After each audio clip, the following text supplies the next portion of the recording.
One of the most common questions I get from beginner students is, should I use personal pronouns in Portuguese? Personal pronouns are the words like I, you, he and she that are really essential when you're speaking English so we know who you're talking about. But are they really essential in Portuguese? That's the question I am going to be answering today, so if this sounds like a lesson that you need, make sure that you give me a like, and if you're not subscribed yet, I literally don't know what you are waiting for. I give you free lessons every single week to help you build your confidence and conversation skills in European Portuguese. So if you are living here or planning on coming to live here soon, you absolutely need to be a member of this awesome community. So make sure you hit subscribe and the bell to get notified every time I post a new video each week. So the reason why native English speakers in particular ask this question a lot is because personal pronouns are really important in English. Let's take the verb to go and conjugate that in English. It would be like this. I go, you go, he, she goes, we go, they go.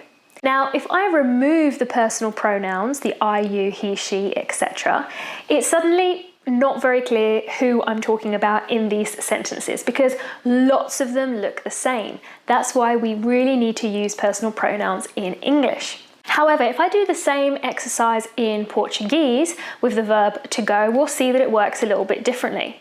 So the verb to go is eu vou, tu vais, ele, ela, você vai, nós vamos, eles, vocês vão.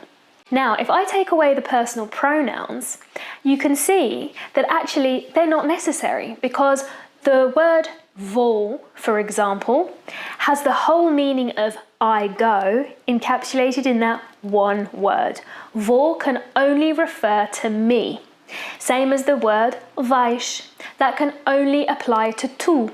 So I already know just from that one word, vais, who I'm talking about. I'm talking about one friend, I'm talking about tu. Same with vamos. Vamos can only apply to nós, to we. So I don't need the nós, I can just say the word vamos, okay? So that's why it's not always essential to use the personal pronoun in Portuguese, except for two circumstances. The first circumstance is to clarify who you are talking about. So you'll see that for some of the conjugations, they can only apply to one person, like vou or vais or vamos. But some of them, I could be talking about a couple of different people. With vai, for example, I could be referring to ele, ela, or você. With vão, I could be referring to eles, elas, or vocês, okay? So this is a moment where I may well insert the personal pronoun to make it a bit clearer who I am talking about. Unless it's você, which we don't say very much in Portugal because it's not considered very polite. So if you're not sure how that works and want to find out a bit more about it, you can check out my video on how to be polite. The link will be in the description. Is this starting to make sense? Drop a yes in the comments if light bulbs are starting to go off now. The second time that you might add the personal pronoun is when you want to exaggerate, okay?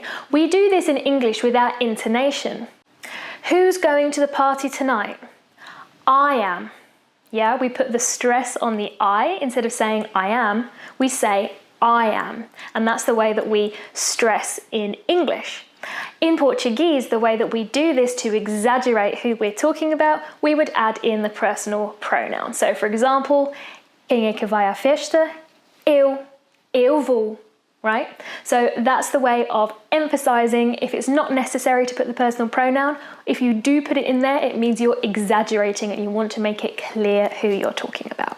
I hope that was helpful. If you have more grammar questions, please drop them in the comments below and I will add them to the list. I love being able to help you with your questions in Portuguese and also hearing how you are getting on applying my tips in the real world. I love to hear it. I'll be back next week with more tips and tutorials to improve your conversation skills in Portuguese, so I hope that I will see you there.